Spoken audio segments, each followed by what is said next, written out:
The third grade story for the week is a nonfiction article.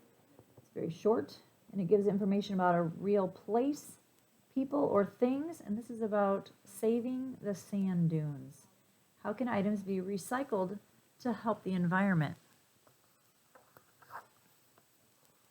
The mighty wind whirled. Waves crashed and pounded the beach. Sand was swept up into the air and blew away. Still, nothing could topple the science project of Tony Ponteri's fourth grade class at Union Avenue School in New Jersey. Their hand-built sand dune held tough through winter storms, helping to protect Granville Avenue Beach and the town of Margate, New Jersey. In many beachfront towns, dunes work as a windbreaker. They help stop the wind from blowing beach sand away. They stop the ocean water from spilling past the beach. However, big storms cause many dunes to disappear. For years, the dunes at Margate suffered from the effects of winter storms. People tried to strengthen them by laying trees sideways on the sand. Those trees were usually swept out to sea.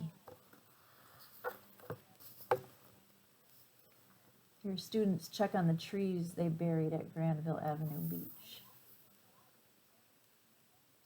A recycled forest fights erosion. One year, the fourth grade class of Union Avenue School decided to try something new.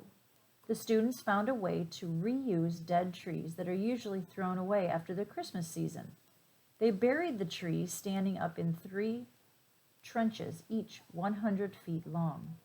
The recycled trees kept the new dune in place through the winter.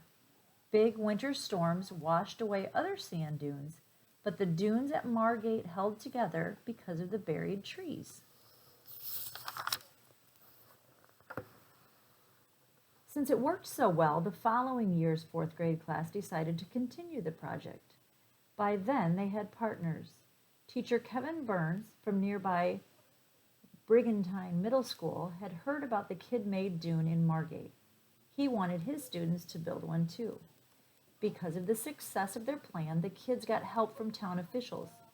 After Christmas, workers for the towns of Margate and Brigantine collected used trees. The workers took the trees down to the 2 towns' beaches.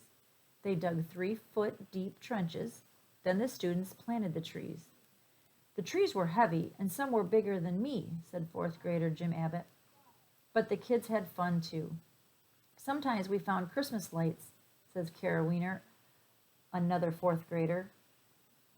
Because the kids buried only the lower half of each tree in the sand, the upper half acted as a sand catcher.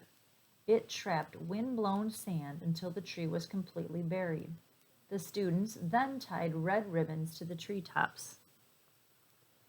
There's a picture of the town workers. They deliver the discarded Christmas trees to the beach. Next, they check the buildup of sand by measuring the distance between the end of each ribbon and the top of the growing dune. The 2 schools communicated by email to compare results. In the spring, when the dunes had collected enough sand, the classes planted dune grass on top of them. The roots of the grass grow down and anchor the dunes.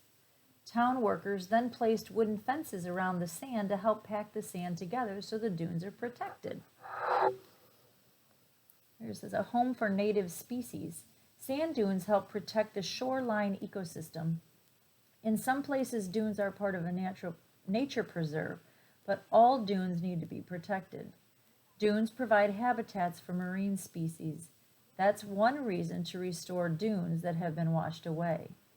Dunes also help protect the homes of nearby residents from flooding when storms bring heavy rainfall, high tides, and huge waves.